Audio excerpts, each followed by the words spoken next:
Good morning and welcome back to Weekend Magazine. I'm Tom Bock. If you've ever had to dial in an emergency, the 911 number, you'll be pleased to know that Terry Ingram is with us this morning at the new Valley Emergency Communication Center in Murray. He's the director, and Terry, while 911 has been around a while, it has changed a lot recently, hasn't it? That's right. 911 has gone through upgrades ever since it was originally created, one of them being what they call an enhanced system, which is what we've just implemented here in Salt Lake County. When you look back past years, what were the pitfalls of the old 911 system, or 911 system?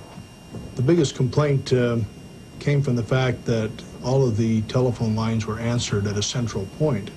And what that meant was that the citizen calling in with a problem or a complaint had to first talk to a 911 operator who had to determine what type of an emergency they had, whether it was police, fire, or medical, and then find out their address and determine who the agency was that would handle that type of a call, hand the caller off to them, and then that agency would come on and ask the same questions.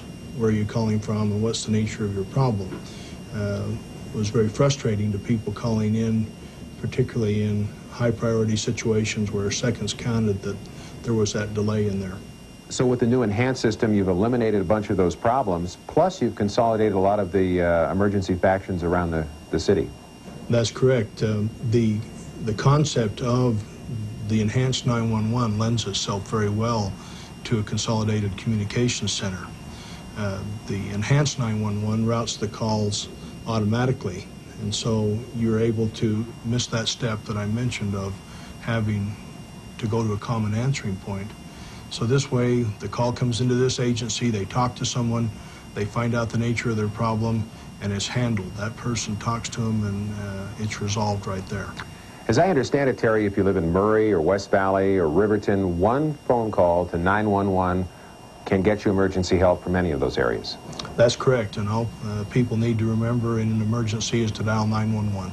Now, there are two communities or two entities that aren't involved with you, and that's Salt Lake City, the fire department, and police. And anything else? By not involved, the sheriff's department is not dispatched from our center, but their 911 calls do come here. Okay, so what happens if you live in Salt Lake City and you need to summon, say, the Salt Lake City Fire Department? You still dial 911, and your call will go automatically to the Salt Lake City Dispatch Center. Now, this looks like computer technology taken to its fullest. You can actually tell from what area of the Wasatch Front a call is coming from phone prefix.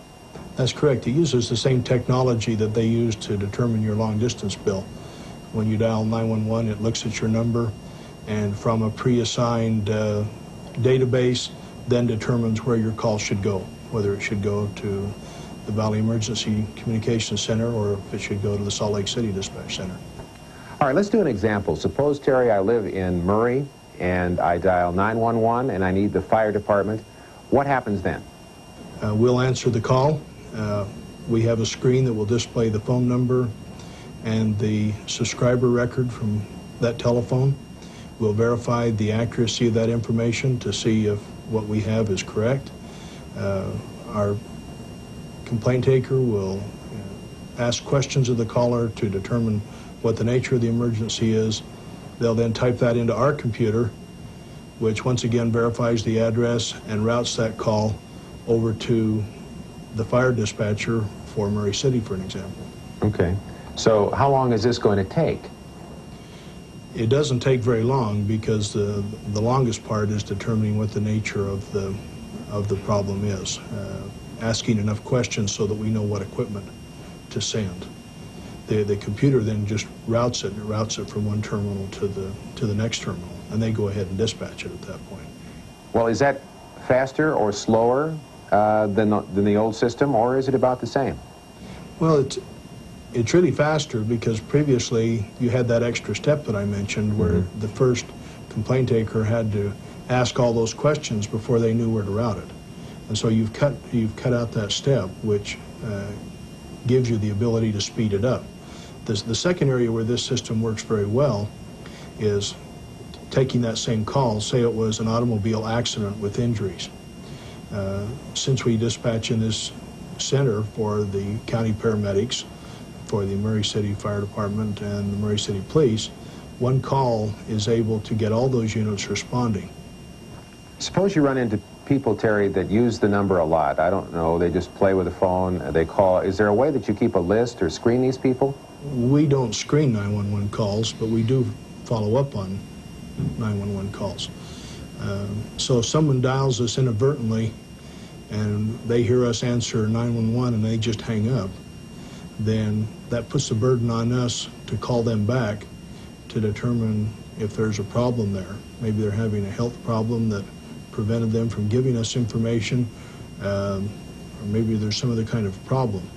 So if someone does dial in inadvertently, we'd like them to just say, oh, I'm sorry, I misdialed. Then we don't have to worry whether there's a problem there that we need to be aware of.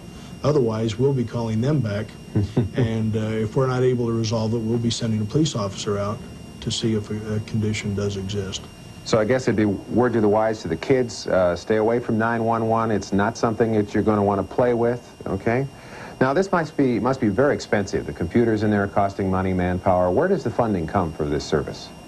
The operating capital comes from two main areas, and the first is the 911 surcharge money that we pay with our telephone bill. That goes to pay the 911 portion of the operation, which means it pays for the equipment and answering the calls.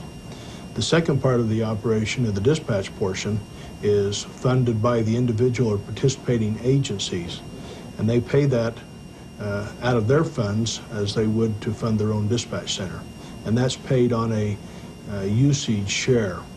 So what we do is the concept of this center is you pay for what you use. Well, Terry, thank you very much for letting us be here as a taxpayer. I know whatever it costs, it's money well spent to have 911 at our convenience for an emergency. Thanks for having us here. Terry Ingram, the Director of Communications here at the Valley Emergency Communications Center in Murray. So when you dial 911, more than likely your phone call will be coming right here. And we hope you won't have to. We hope you'll stay right where you are for Weekend Magazine, because more is coming up.